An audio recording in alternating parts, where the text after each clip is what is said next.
నమస్తే, welcome to political news 9 bulletin. ముందుగా headlines చూద్దాం. వైసీపీని చూసి నవ్వుకుంటున్నారు ఎమ్మెల్యే బీవీ.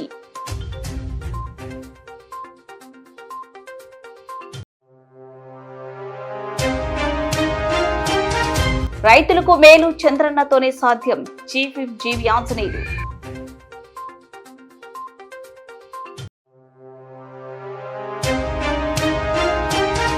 చెవెళ్ల నియోజకవర్గంలో రాఘవేంద్ర సొసైటీ పేరిట ఫేక్ డాక్యుమెంట్లతో రిజిస్ట్రేషన్లు.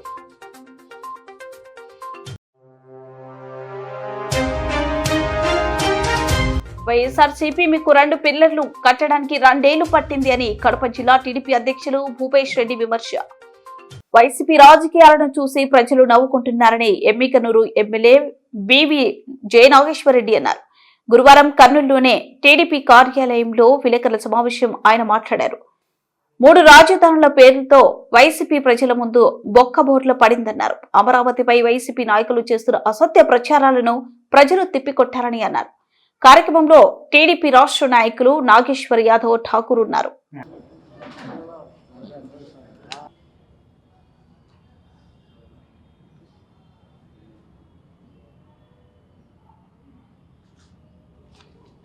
అంత టెన్షన్ ఇట్లా అట్లా కూర్చుంటే మా కెమెరా అంతా నిన్నే చూపుతున్నారు. సరే ఫ్రీడమే ఉంది రోజు మాకు ఇక్కడ హాస్పిటల్ ఇద్దాం. నేను చూస్తే టెన్షన్ వచ్చింది. అలే హాస్పిటల్ ఇద్దామే. రైట్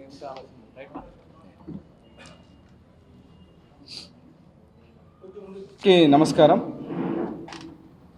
ఈరోజు రాయలసీమ ప్రాంతం రాష్ట్ర రాజకీయాల్లో పక్క రాష్ట్రాల్లో కూడా ఈరోజు ముఖ్యమంత్రిగా చంద్రబాబు నాయుడు గారు ఉన్నటువంటి తరుణంలో వారి పేరు తలంచందే రాజకీయాలు జరిపేటువంటి పరిస్థితి లేనటువంటి స్థితిని చూస్తున్నాం. దీంట్లో భాగంగా ఈరోజు మళ్ళీ రాయలసీమ ప్రాంతం పేరు మీద ప్రాంతాల మధ్య చిచ్చు పెట్టే విధంగా, నీటిలో మంటలు రేపే విధంగా వైసీపీ పార్టీ చేస్తున్నటువంటి ప్రయత్నాలు చూస్తుంటే చాలా హాస్యాస్పదంగా ఉంది. ప్రజలందరూ గమనిస్తున్నారు.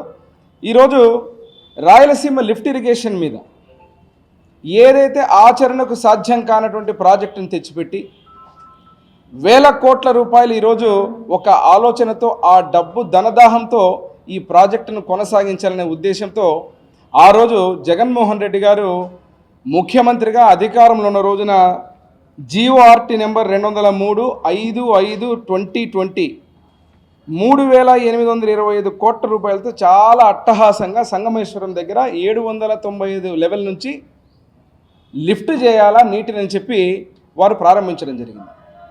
మరి ఇక్కడ నేను సూటిగా జగన్మోహన్ రెడ్డి గారిని, వైసీపీ పార్టీని, మా రాయలసీమ ప్రాంతంలో ఉన్నటువంటి వైసీపీ నాయకులను కూడా సూటిగా ప్రశ్నిస్తున్నా. రాయలసీమ లిఫ్ట్ ఇరిగేషన్ అని పేరు పెట్టినప్పుడు ఇంత అట్టహాసంగా సంగమేశ్వరం దగ్గర నుంచి 795 లెవెల్ నుంచి ప్రారంభించాలని చెప్పి లిఫ్ట్ అని చెప్పినప్పుడు నిన్ననే చూశాను, నిన్ననో మొన్ననో నేను ఏదైతే ఎస్ఆర్ఎంసీ కెనాల్ దగ్గర పోయి ఫోటోలు దిగి ఇక్కడ అద్భుతమైనటువంటి రాయలసీమ లిఫ్ట్ ఇరిగేషన్ ప్రాజెక్టు చాలా రకంగా జరిగింది, అదే రకంగా పనులు 80% పూర్తయినాయి, ఈ ప్రాజెక్టుని ఆపింది చంద్రబాబు నాయుడు గారు, రాయలసీమ మీద కక్షతో రాయలసీమ ద్రోహి అని చెప్పి మాట్లాడడం జరిగింది. నేను అడుగుతున్నాను ఈరోజు, అసలు లిఫ్ట్ ఇరిగేషన్ రాయలసీమ కోర్స్ ఏదైతే ఉందో ఎస్ఆర్ఎంసి, ఇక్కడ మన కర్నూలుకు కానీ అనంతపురం జిల్లాకు కానీ ఒక్క బొట్టు కూడా నీళ్లు కూడా రానటువంటి ఆ ప్రాజెక్టుకు రాయలసీమ అని పేరు ఎందుకు పెట్టారు? ఏ ఒక్క నీటి బొట్టు కూడా మన ప్రాంతానికి ఒక్క చుక్క కూడా రానటువంటి ఆ ప్రాజెక్టు రాయలసీమలో లిఫ్ట్ ఇరిగేషన్లో లిఫ్ట్ చేసి మీరు ఎస్ఆర్ఎంసి ద్వారా మీరు ఆ కోర్సు ద్వారా తీసుకెళ్ళి సోమశిల, నెల్లూరుకు పోయి అక్కడి నుంచి చిత్తూరుకి ఒక పార్ట్ నంద్యాలకు కొంచెం కొద్ది భాగంగా వస్తుంది. అది కూడా ఈరోజు మీరు ప్రారంభించినటువంటి ప్రాజెక్టు వల్ల ఈ అనంతపురం జిల్లా, కర్నూలు జిల్లాలో ఒక్క నీటి బొట్టు కూడా ఉపయోగం కానటువంటి ఈ 2 జిల్లాలకు సంబంధం లేనటువంటి దాంట్లో మరి రాయలసీమలో కర్నూలు, అనంతపురం జిల్లా లేవా? అంటే మీరు కేవలం రాయలసీమ అని పేరు ఎందుకు పెట్టారంటే ఏదో రాయలసీమని ఈ ప్రాజెక్టు ద్వారా ఉద్ధరిస్తున్నాం, రేపొద్దున ఏదైనా కానీ ఇటువంటి కార్యక్రమాలు ఇటువంటి అనివార్యాల వల్ల మీరు తప్పిదాల వల్ల మీరు ఒక ఆలోచన విధానం లేకుండా దాంట్లో కేవలం డబ్బుల కోసం మొదలుపెట్టిన ప్రాజెక్టు ఆగిపోయిన తర్వాత ఈరోజు మళ్ళా ప్రాంతాల మధ్య చిచ్చు పెట్టడానికి వాడడానికి ఈ పేరు పెట్టారా? దీనికి సమాధానం చెప్పాలా. రెండవది, ఇక్కడికి వచ్చినప్పుడు మీరు చూస్తే దాదాపుగా ఇది ఆచరణ సాధ్యం కాని ప్రాజెక్ట్ అని ఎందుకన్నానంటే, నేను ఆ రోజు ఎన్జీటీకి తెలంగాణలో ఒక యువకుడు ఎవరో గవిగళ్ళ శ్రీనివాస్ అనే వ్యక్తి ఎన్జీటీకి కంప్లైంట్ చేస్తే ఆ కంప్లైంట్ వల్ల స్టే తెచ్చిన తర్వాత ఎన్జీటీ నేషనల్ గ్రీన్ ట్రిబ్యునల్ ఏదైతే స్టే తెచ్చిన తర్వాత ఆ ప్రాజెక్ట్ని ఆపమని చెప్పడం జరిగింది. దీంట్లో కూడా మీరు ఒక డ్రామా చూస్తే కాళేశ్వరం ప్రాజెక్టుకి ఆ రోజు ఇక్కడే కొంగ దీక్ష చేసినటువంటి జగన్మోహన్ రెడ్డి ఆనాటి ముఖ్యమంత్రిగా ఉన్న కేసీఆర్ని ఆలింగనాలు చేసుకొని ఇంటికెళ్ళి భోజనాలు చేసి ఆ కాళేశ్వరం ప్రాజెక్టుకి దీక్షకు నేను వ్యతిరేకమని చెప్పి ఇక్కడ 2 రోజులు దీక్షలు చేసి రాయలసీమ బిడ్డనని చెప్పిన జగన్మోహన్ రెడ్డి ఆ కాళేశ్వరం ప్రాజెక్టు ఓపెనింగ్ పోవడం జరిగింది. ఇది వాస్తవమా కాదా? మరి అటువంటి తరుణంలో ఈరోజు ఏదైతే ఈ రాయలసీమ లిఫ్ట్ ఇరిగేషన్ ప్రాజెక్టుని తెలంగాణలో ఒక వ్యక్తి ఎవరైతే వారి రాష్ట్ర అవసరాల కోసం అని చెప్పి మన రాయలసీమ ప్రాజెక్టుని ఆపితే దాన్ని తెచ్చి మీరు చంద్రబాబు నాయుడు గారికి తెలుగుదేశం పార్టీ కూటమి ప్రభుత్వానికి ఏ రకంగా ఆపాదిస్తారు? అంటే మీరు చేస్తేనేమో అద్భుతం, చాలా కరెక్ట్, ఆ రోజుల్లో మీరు పోయింది వాస్తవం కాదా? మరి అదేవిధంగా ఈరోజు చూస్తే 3వ పాయింట్ మీరు చూస్తే 800 లెవెల్ నుంచి 841కి ఈరోజు రాయలసీమ లిఫ్ట్ ఇరిగేషన్ అని చెప్పడం జరిగింది. ఏదైతే వాటర్, ఏదైతే ఫ్లడ్ లెవెల్ అంటే మీరు 800 to 841 అనేది ఫ్లడ్ లెవెలా? కాదు. 875 అనేది మామూలుగా ఫ్లడ్ లెవెల్, 885 అనేది. మరి అటువంటి దాన్ని మీరు దాదాపుగా మీరు ఉన్నటువంటి ఈరోజు చూస్తే దగ్గర ఏదైతే మీకు 800 to 841 రిజర్వాయర్లో అందుబాటులో ఉన్నటువంటి 34.3 టీఎంసీ, దాంట్లో ఏపీ వాటా వచ్చి 22.60 టీఎంసీ. దీంట్లో మీరు కేవలం ఒక 3 టీఎంసీనో లేకపోతే ఏదైనా లిఫ్ట్ చేయగలరు మీరు చేసిన ప్రాజెక్టులో కూడా. మరి అతిశయోక్తిగా మీరు 80 నుంచి 100 టీఎంసీలు మేము లిఫ్ట్ చేస్తామని చెప్తే అది ఎవరికి, అంటే రాయలసీమ ప్రజల్ని కానీ ఇంజనీర్లకు కూడా మీరు కొత్తగా పదాలు నేర్పేటట్టుగా 80 నుంచి 100 టీఎంసీ లిఫ్ట్ చేస్తామని చెప్పడం అనేది ఎంతవరకు సమంజసం? మరి ఈరోజు 800 నుంచి 841 మధ్యలో ఉన్నటువంటి రిజర్వాయర్ కెపాసిటీలో మీరు 3 టీఎంసీ జరగాల్సినటువంటి దాన్ని 80 నుంచి 100 చెప్పడం అనేది ఆచరణ సాధ్యమా? 4వ పాయింట్ మీరు చూస్తే దాదాపుగా ఈరోజు నేను చెప్పినటువంటి ఎన్జీటీ ద్వారా స్టే తెచ్చుకున్న తర్వాత వీళ్ళు ఏం చేశారు? నేను నిన్న మొన్న చూస్తున్న సాక్షి ఛానల్లో ఊకదంపుడు ఉపన్యాసం పాపం చెప్తున్నారు, ఈ ప్రాజెక్టుని ఎన్జీటీ స్టే ఇచ్చినా కూడా జగన్మోహన్ రెడ్డి రాయలసీమ ప్రాంతం మీద ప్రేమతో కొనసాగించాడు, ఈ పని అయిపోయిందని. నిన్న హాస్యాస్పదం ఏమంటే ఒక్క చుక్క నీళ్లు కర్నూలుకు అనంతపురంకు రానటువంటి ఆ ప్రాజెక్టు దగ్గర పోయి మన కర్నూలు వైసీపీ నాయకులు ఫోటోలు దిగి చెప్తారు రాయలసీమకు సంబంధించినటువంటి ప్రాజెక్టుని ఈరోజు ఆపడం జరిగింది, 80% పనులు జరిగినాయని. ఏం చేశారు మీరు? అనేక మెలికలు పెడుతూ భూసేకరణ పేరు మీద, నీటి కేటాయింపుల పేరు మీద ఎన్జీటీ మీకు స్టే ఇచ్చిన తర్వాత కనీసం ఆ ఎన్జీటీ స్టేని ఏ రకంగా తప్పించుకొని ముందుకు పోవాలని చెప్పి తాగునీటి అవసరాలకని చెప్పి అక్కడ ఉన్నటువంటి ఆ యొక్క డిపిఆర్లో పెట్టడం, ఇలా రకరకాల కోణాల్లో మీరు కొనసాగిస్తూ మట్టి పనులు చేసుకొని సిడి అండ్ ఏదైతే సిఎంఎన్ సిడి వర్కులకు గాను దగ్గర 17.7% పనులు పూర్తయినాయని చెప్పి 882 కోట్ల రూపాయలు ఈరోజు డబ్బును మట్టి పనులు చేసుకొని మొత్తం దోపిడీ చేసుకోవడం జరిగింది. ఇది జరగడమే కాకుండా ఎన్జీటీ నుంచి 2.63 కోట్ల రూపాయలు ఈరోజు మీ మీద ఫైన్ వేశారు. ఆ ఫైన్ వేసిన డబ్బు కానీ అదే రకంగా 882 కోట్ల రూపాయలతో ఈరోజు మీరు మీ ధనదాహంతో ఈ ప్రాజెక్టును అడ్డం పెట్టుకుని దోపిడీ చేసిన డబ్బులు కానీ ఇవి ప్రజల డబ్బులు కాదా? ప్రజాధనాన్ని మీరు ఈరోజు వృధా చేసినప్పుడు రాయలసీమ ప్రాంతంలో కనీసం 2 జిల్లాలకు ఒక్క చుక్క రానటువంటి నీళ్ళు రానటువంటి ఈ ప్రాజెక్టుని రాయలసీమని పేరు పెట్టి బ్రహ్మాండమైన డ్రామా ఆడుతూ ఈరోజు కూడా ఆచరణ సాధ్యం కానటువంటి ప్రాజెక్టుని ఎందుకు చెబుతున్నామంటే ఈ రకంగా మీరు చేసిన చర్యల వల్ల డబ్బులు కొట్టేయడం వల్ల మట్టి పనులు చేసుకొని కేవలం ఈ డ్రామా ఆడడం వల్లనే ఈ చర్యలు జరిగిందని చెప్పి తెలియజేస్తున్నా. అదేవిధంగా మీరు ఇంకొక విషయాన్ని గమనిస్తే ఇక్కడ చూస్తే ఇక్కడ వచ్చినప్పుడు ఇరిగేషన్ అన్నప్పుడు మీకు ఆటోమేటిక్గా ట్రిబ్యునల్స్ ఉంటాయి. బచావట్ ట్రిబ్యునల్ కానీ, బ్రిజేష్ ట్రిబ్యునల్ కానీ, కేఆర్ఎంబి కానీ, కేడబ్ల్యూడిటి కానీ ఇవన్నీ ఏమీ సంబంధం లేకుండా, ట్రిబ్యునల్లకు కూడా సంబంధం లేకుండా జగన్మోహన్ రెడ్డి కొత్త రాజ్యాంగం కానీ, కొత్తగా ఏదన్నా ప్రాజెక్టులు కానీ మీరంతకు మీరే డిజైన్ చేస్తారా? మీరే డిజైన్ చేసి మీ రాజకీయ లబ్ధి కోసం ప్రాంతాల మధ్య చిచ్చు పెట్టడానికి చేసిన. రాష్ట్రంలో ఎన్నో ఇబ్బందులు ఎదుర్కొంటున్న రైతాంగానికి మేలు చేసే ఏకైక నాయకుడు సీఎం చంద్రబాబు నాయుడేనని ప్రభుత్వ చీఫ్ విప్ సీనియర్ శాసనసభ్యులు జీవి ఆంజనేయులు అన్నారు. నూజిల్లా మండలం ఖమ్మంపాడు గ్రామంలో బుధవారం నిర్వహించిన మీ భూమి మీ హక్కు సదస్సుకు చీఫ్ విప్ జీవి ముఖ్య అతిథిగా హాజరయ్యారు. రైతులకు ప్రభుత్వ రాజ్యముద్రలతో కూడిన పట్టాదారు పాసు పుస్తకాలు పంపిణీ అనంతరం జీవి ఆంజనేయులు మాట్లాడుతూ రాష్ట్రంలో ల్యాండ్ టైటిల్ యాక్ట్ తెచ్చి రైతుల భూములను కాజేసేందుకు గత వైసీపీ ప్రభుత్వం కుట్ర పడిందన్నారు. పొలాల్లో వేసే హద్దురాళ్ల మీద, రైతు పట్టాదారు పాసు పుస్తకాల మీద తన బొమ్మను వేసుకున్న జగన్మోహన్ రెడ్డి తానే భూములకు యాజమాని అనుచందంగా వ్యవహరించారని విమర్శించారు. ల్యాండ్ టైటిలింగ్ యాక్ట్ రీసర్వే ద్వారా రైతుల భూములో వ్యత్యాసాలు వచ్చి భూములు తగ్గుదల వల్ల అన్నదాతల రెవెన్యూ కార్యాలయాలు చుట్టూనాడు తిరగాల్సిన పరిస్థితి నెలకొంది. కూటమి ప్రభుత్వం ఎన్నికలకు ముందు ఇచ్చిన హామీ మేరకు ల్యాండ్ టైటిలింగ్ యాక్ట్ ను రద్దు చేసి రైతులకు మేలు చేసే ల్యాండ్ గ్రాబింగ్ చట్టాన్ని తీసుకొచ్చిందని చీఫ్ విప్ జీవి ఆంజనేయులు అన్నారు. ఒక్క సంతకంతో ఆయన ఒక్క రోజులో పెన్షన్ 3,000 పెన్షన్ 4,000 చేశారు. దివ్యాంగులకు 3,000 పెన్షన్ డబల్ చేశారు, 6,000 చేశారు దివ్యాంగులకు. ఆ విధంగా పెన్షన్లు పెంచుతామని మాటిస్తే మాట నిలబెట్టుకున్న చంద్రబాబు గారిని చూసాం. అదేవిధంగా 3 గ్యాస్ సిలిండర్లు ఇస్తాము ఉచితంగా అన్నారు, ఇచ్చారు. మహిళలకు ఉచిత బస్సు ఇస్తామన్నారు, ఇచ్చి చూపించారు. దాంతో పాటు ఇంకా అన్నదాత సుఖీభవ, అరెకరం పొలం ఉన్నా 20 సెంట్లు పొలం ఉన్నా ఎస్సీలకి ఎస్టీలకి తక్కువ పొలం ఉంటది, వాళ్ళకు కూడా 20,000 సంవత్సరానికి అన్నదాత సుఖీభవ 20,000 రూపాయలు ప్రతి రైతు కుటుంబానికి 20,000 రూపాయలు ఇస్తున్నటువంటి చంద్రబాబు గారికి సరే గట్టిగా చప్పట్లు కొట్టి జయజయలు బలకాన్ని కోరుతున్నా. అలాగే చదువుకునే పిల్లలకి గతంలో అమ్మఒడి అందరికి ఇస్తామని 3 లక్షల మందికి ఎగ్గొట్టారు. 3 బిడ్డలున్నా 4 బిడ్డలున్నా ఒకరికి ఇచ్చారు. కొన్ని ఇళ్లలో ఒక్కడికి కూడా అందల. రాష్ట్రంలో గత వైసీపీ పాలనలో అమ్మఒడి 3 లక్షల మందికి అందల, ఒక్క బిడ్డకే ఇస్తామన్నారు. ఎన్నికలకు ముందేమో అందరికి ఇస్తాం, ఎంతమంది బిడ్డలు ఉంటే అంతమందికి ఇస్తామన్నారు. గెలిచిన తర్వాత ఏమో అవసరం దీన్ని నాకు బోడి మల్లన్న అన్నట్టు గెలిచిన తర్వాత ముందు ఎలక్షన్ ముందు అందరికి ఇంతమంది బిడ్డలు ఉంటే అంతమందికి అమ్మ ఒడి ఇస్తామని మాయ మాటలు చెప్పారు.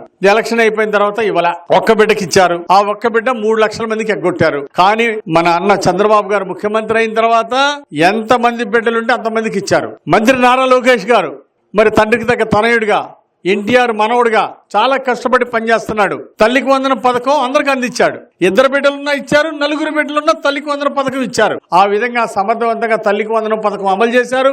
అన్నదాత సుఖీభవ, 3 గ్యాస్ సిలిండర్లు, అలాగే ఆర్టీసీ ఉచిత బస్సు ప్రయాణం మహిళల కోసం, ఈ విధంగా సూపర్ 6 పథకాలని బ్రహ్మాండంగా సూపర్ హిట్ గా అమలు చేశారు మన చంద్రబాబు గారు. అట్లాగే మన ఉప ముఖ్యమంత్రి గారు పవన్ కళ్యాణ్ గారు ఉన్నారు. చంద్రబాబు గారు ఆయన మీద పెద్ద బాధ్యత పెట్టారు. అయా గ్రామాలన్నింటి అభివృద్ధి చేయాలి, పంచాయతీరాజ్ శాఖ బాధ్యత అప్పచెప్తే పోయిన సంవత్సరం 4,500 కోట్లతోటి 3,000 పనులు చేశారు. 3,000 పనులు పూర్తి చేశారు. పల్లె పండుగ పేరుతో గ్రామాల్లో బాగా అభివృద్ధి చేయడానికి బాటలేశారు. వైసీపీ పాలనలో 5 ఏళ్లలో కలవట్టు కట్టలేపారు, కనీసం సిమెంట్ రోడ్డు వేయలేపారు. ఎస్సీ కాలనీలో లేదు, బీసీ కాలనీ లేదు, ఎస్టీ కాలనీలో లేదు. ఎక్కడ ఒక 5 లక్షలు పెట్టి 1 లక్ష రూపాయలు పెట్టి ఒక గ్రామాల్లో ఓ సిమెంట్ రోడ్డు వేలా 50,000 పెట్టి ఒక చిన్న కలవట్టు కట్టలేకపోయారు వైసీపీ పాలనలో. కానీ ఈరోజు ఉప ముఖ్యమంత్రి గారు పవన్ కళ్యాణ్ గారు వచ్చినాక 4,500 కోట్లతో 3,000 పనులు చేపట్టారు. అనేక గ్రామాల్లో సిమెంట్ రోడ్డు వేయటం కానీ సైడ్ కాలువ కట్టడం ఇలాంటి కార్యక్రమాలకు శ్రీకారం చుట్టారు. ఆ విధంగా అభివృద్ధికి శ్రీకారం చుట్టినటువంటి ఉప ముఖ్యమంత్రి గారు పవన్ కళ్యాణ్ గారికి ఒకసారి గట్టిగా చప్పట్లు కొట్టి జేజేలు పలకాలని అందరినీ కోరుతున్నా. ముఖ్యంగా ఈ విధంగా సూపర్ 6 పథకాలు అమలు చేసి పేద ప్రజలు కొండంత అందంగా ఉన్నారు. బోయినాబాద్ మున్సిపాలిటీ పెద్ద మంగళారం గ్రామ పరిధిలో భూ కబ్జాదారులు అక్రమాలకు ఎట్టకేలకు అడ్డుకట్టపడింది. కోర్టు ఆదేశాలతో 16 ఎకరాల భూమి స్వాధీనం, అందులో కొట్టిన 12 ఇండ్లు కూల్చివేత, నిందితులపై 6 కేసులు నమోదు. చట్టబద్ధ యాజమాన్యులు డి సురేష్ రెడ్డి, శ్రీనివాస్ రాజులు దశాబ్దాలుగా ఎదుర్కొంటున్న అన్యాయానికి న్యాయస్థానాల ద్వారా ఊరట లభించింది. పెద్ద మంగళారం రెవెన్యూలోనే భూ సర్వే నెంబర్ 210, 211, 212లలో 16 ఎకరాల భూమిని Raghavendra cooperative housing society president Jayaramireddy 1987, 88, 89లో కొనుగోలు చేసింది. ఫేక్ సొసైటీ క్రియేట్ చేస్తున్న నిందితులు హరికిరణ్, హర్షవర్ధన్ ఇండ్ల నిర్మాణ సమయంలో అధికారులు నోటీసులు పంపించి స్పందించలేదు. వారి దగ్గర పత్రాలు ఉంటే తీసుకురమ్మంటున్నామని హైకోర్టు న్యాయవాది రాజేష్ పేర్కొన్నారు. షూట్ వేసిన తర్వాత నోటీసెస్ సర్వ్ అయినాయి. నోటీసెస్ సర్వ్ అయిన తర్వాత వాళ్ళు రాకపోతే కోర్టు జడ్జిమెంట్ ఇచ్చింది క్లియర్గా. జడ్జిమెంట్ వచ్చి ఓఎస్ నెంబర్ 413/2025 19th June 2007లో జడ్జిమెంట్ ఇచ్చింది. ఏమనంటే ఈ రాఘవేంద్ర సొసైటీ ఇన్ఛార్జిని వచ్చి ఇమీడియట్లీ దీన్ని ఈ ప్రాపర్టీ 210, 211, 212 మొత్తం 16 ఎకరాలను ఇమీడియట్లీ రిజిస్ట్రేషన్ చేయమని చెప్పింది. వాళ్ళు వచ్చి చేయలేదు. తర్వాత దాన్ని ఇమీడియట్లీ ఏం చేసినామంటే కోర్టులో ఈపీ చేసినాం, ఎగ్జిక్యూషన్ పిటిషన్ వేసినాం. తర్వాత కోర్టు అపాయింట్ చేసింది. కోర్టు ద్వారా ఒక మనిషిని అపాయింట్ చేసి ఆ కోర్టు ద్వారా మనకు రిజిస్ట్రేషన్ జరిగింది. ఈ రిజిస్ట్రేషన్ అయిన తర్వాత by virtue of sale deed మనము రెవెన్యూ అథారిటీకి అప్లికేషన్ పెట్టుకున్నాం. పట్టదారు పాస్బుక్లు, టైటిల్ డీడ్ ఇవ్వమని. అది పెండింగ్ ఉంది. ఈ లోపు ఏమైందంటే ఇల్లీగల్గా ఇది అడ్మిటర్లీ ఎంటైర్ ల్యాండ్ ఏదైతే ఉందో పెదమంగళారం ఈ మొయినాబాద్ మండలికి సంబంధించిన ఎంటైర్ 210, 211, 212 16 ఎకరాలకు సంబంధించింది 111 జీవో ల్యాండ్. దీనిలో స్టేట్ గవర్నమెంట్ రూల్స్ ప్రకారం ఎటువంటి కన్స్ట్రక్షన్స్ కానీ నిషేధం, వీటి కన్స్ట్రక్షన్ చేయడానికి రాదు. గవర్నమెంట్ అప్పుడు ఏపీ గవర్నమెంటే జీవో ఇచ్చింది. ఇప్పుడు ఏం చేస్తున్నారంటే ఈ సురేష్ రెడ్డి, శ్రీనివాసరాజు గారు ఆప్షన్స్లో ఇల్లీగల్గా 111 జీవోను కాదనకుండా వితౌట్ ఎనీ పర్మిషన్ గ్రామ పంచాయతీ కానీ మున్సిపాలిటీ కానీ హెచ్ఎండిఏ లేక పర్మిషన్లు తీసుకోకుండా ఇల్లీగల్గా బిల్డింగు, షెడ్లు టెంపరరీ కట్టడం జరిగింది.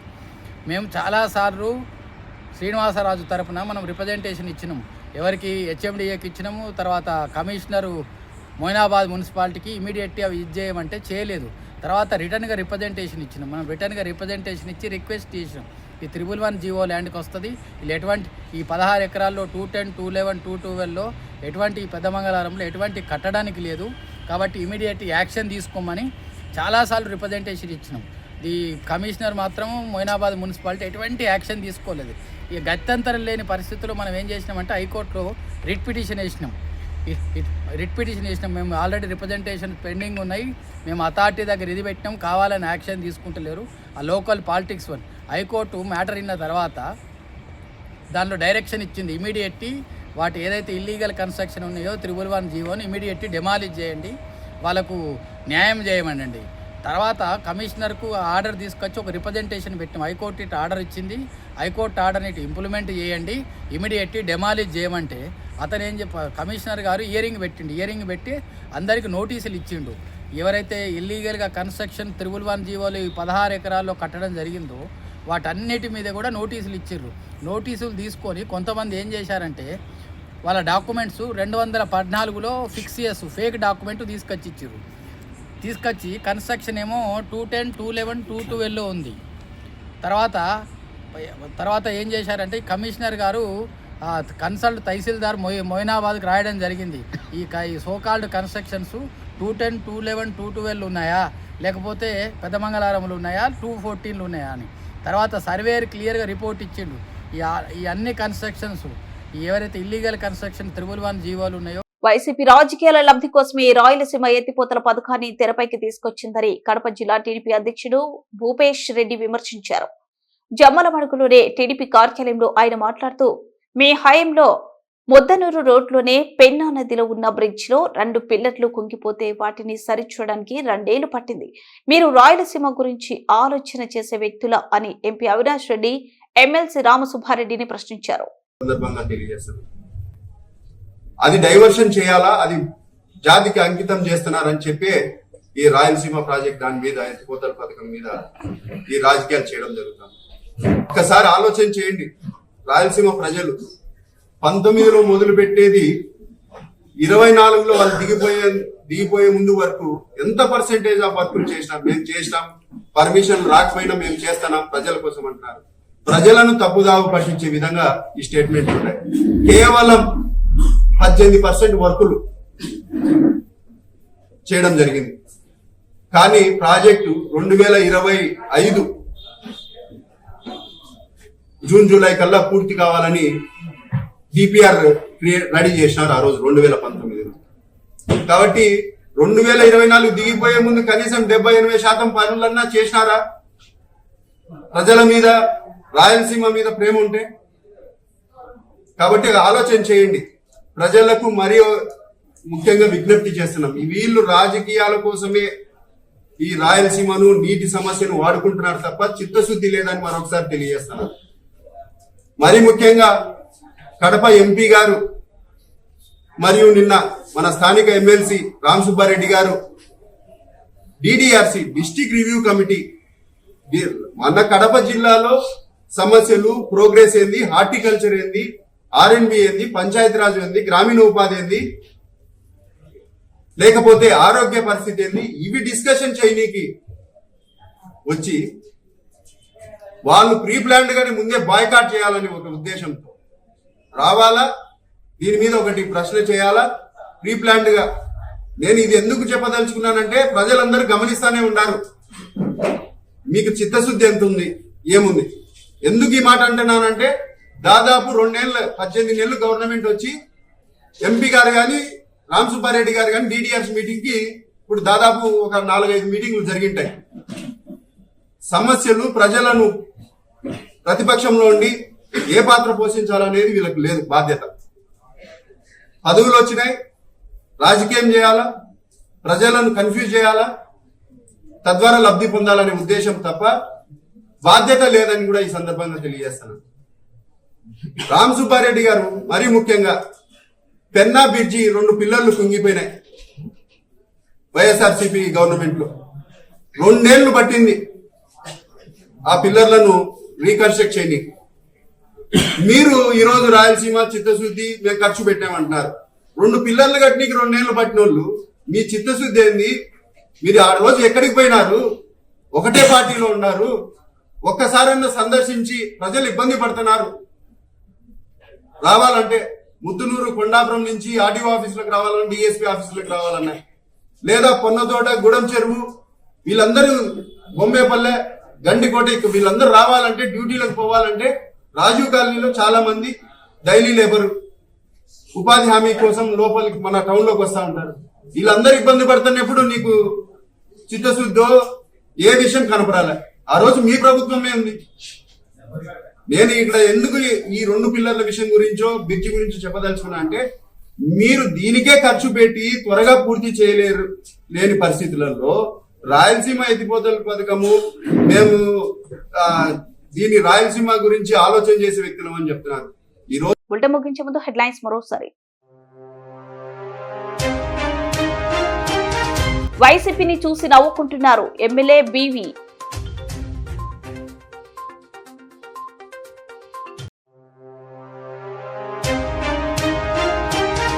రైతులకు మేలు చంద్రన్నతోనే సాధ్యం, చీఫ్ విప్ జీవి ఆంజనేయులు.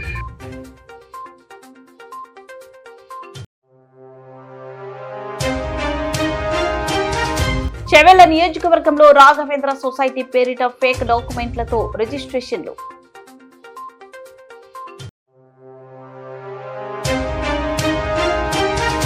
వైఎస్ఆర్సీపీ మీకు 2 పిల్లర్లు కట్టడానికి 2 ఏళ్లు పట్టింది అని కడప జిల్లా టీడీపీ అధ్యక్షులు భూపేష్ రెడ్డి విమర్శ.